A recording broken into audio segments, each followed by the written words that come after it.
And I'm back with Garth Riley, having a little sip, getting ready for the next round. Okay. It's very interesting. I've enjoyed this talk with you.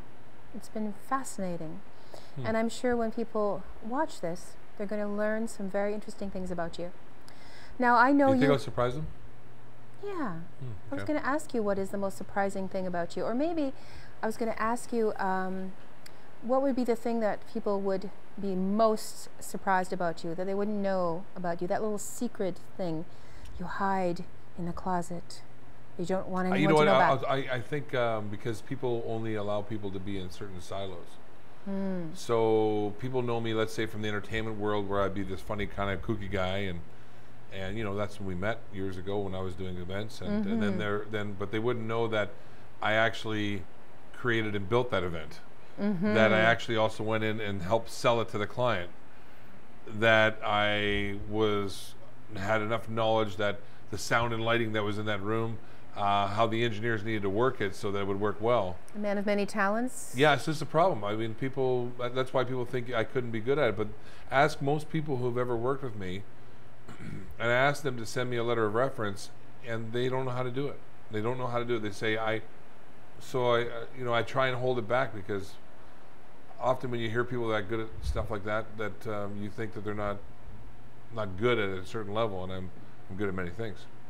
So I think they'd be surprised to know all what I've done, all that I've met, who I've listened to, how good a student I've been, and how much I bring to the table, and anything. So my full capacity, they have no idea, because most people haven't lived the life like I've lived. Fascinating. And you're not afraid to communicate it. No, but I think it's unbelievable. I think that people find that hard. It frustrates me, because I mean, I live this whole thing in 3D or 4D, and I get it. And I'm like, but they're like, well, I feel like they compare it to their life, that they may have not done things this way. And then therefore they say, jack of all trades, master of, I'm master of many. So I try and hold it back. This is uncomfortable because now I'm saying it, but right, the dimming down of the light. We've had many conversations about that. Yeah. Yeah, okay.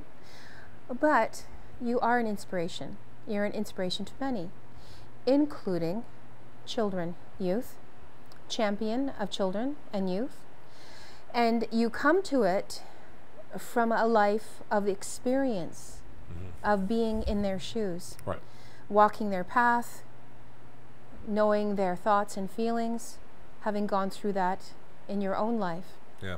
So tell us a little bit about your childhood experiences and how that is translated to you helping children in the position you were in. Hard luck stories are not hard to find. Everybody's got one. So I didn't really think my story had to be told. But, you know, grew up as, born into a Jewish family. Parents were divorced in the 60s against the laws of that, kind of like the Catholics. And parents split up. Dad went away. We were ostracized by our own Jewish community. My parents, my grandparents, God bless them, tried to pick up the gap, but they were in a tough position because they were weathering that.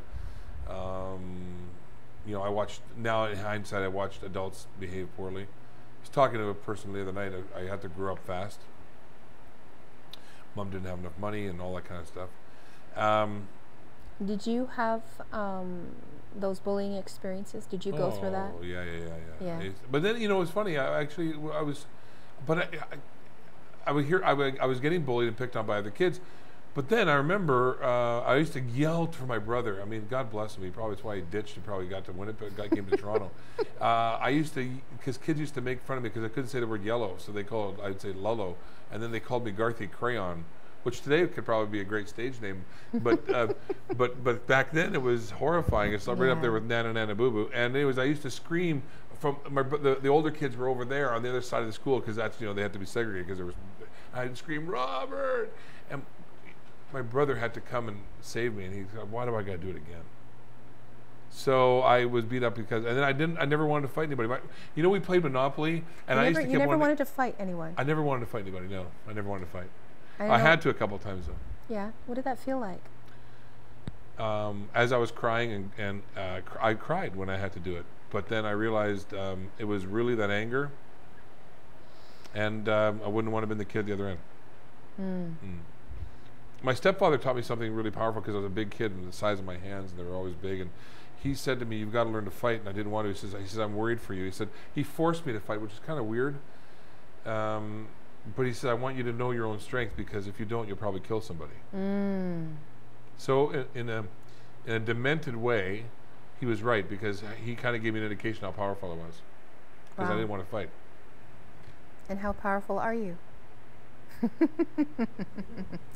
Yeah, powerful enough to realize that there are children out there who don't have to go through what you went through, and that we are in a society now where we realize that children do need to have that intervention. Growing up and having the very similar situation, and being picked on because I was beautiful. Yes, cute, beautiful, lovely, wonderful, stood out, picked by every television show that ever came to the school, and on and on and on and on, and hiding the light and hiding it. And I understand completely about that. So you and I have something similar. And I'm actually working with older children, or let's say big bodies, little children inside, and you're actually working with little children with big beings inside. Yeah. So you're right. I mean, it's funny. Last night it happened, and Kathy and Tiffany were at this event, and these little kids came before me, and they said, and it was related to me. They said, first of all, I talked to them like they're just like we're talking. Number one. Absolutely. Especially the kids today. And number two was saying, look, here's how it works. Like here, there is no real green curtain here. Here's how this whole thing works. So no matter what the teachers are trying to do, and some are great, and some are need to be reassigned. Yeah, they do. Yeah. Yeah, and this idea, can I go off for a second here? Yeah, go off, please. Because they have a powerful union, there are teachers that is a calling. Being a teacher is a calling. It is wired into your DNA. It is your download from whatever you believe in. It is your being for being here, and it is not about something that you learn in a school. It is. We hope that that is the truth of every teacher. It is not. I know. It is not. And so these young kids who now are in the fold, I just say to teachers, if you're not happy, if you go to school and you're not happy, find another job. Absolutely. I was going to run for school trustee. Wow. But I decided not to. Why? Because I thought I could do more good on this side of the camera. Yeah, because politics is strange bedfellows, and yeah. So what I do know is, we're getting a 2-minute signal here. What I do know is this. If I had been elected as a trustee, if I'd run and been elected, which there's only one reason to run, is I wouldn't be worried about school budgets. I wouldn't really give a rip about ratepayers. I would spend my time walking through the schools and seeing where the kids were, seeing that they were in a nurturing, caring, robust, structured environment. And I'd watch to see which teachers were engaged and which ones were struggling.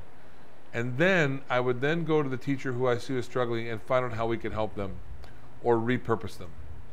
But the kids should not have to live through a person who is supposed to be their steward. I hear you. Thank you, Garth. Yeah. Okay. That's what I would have done.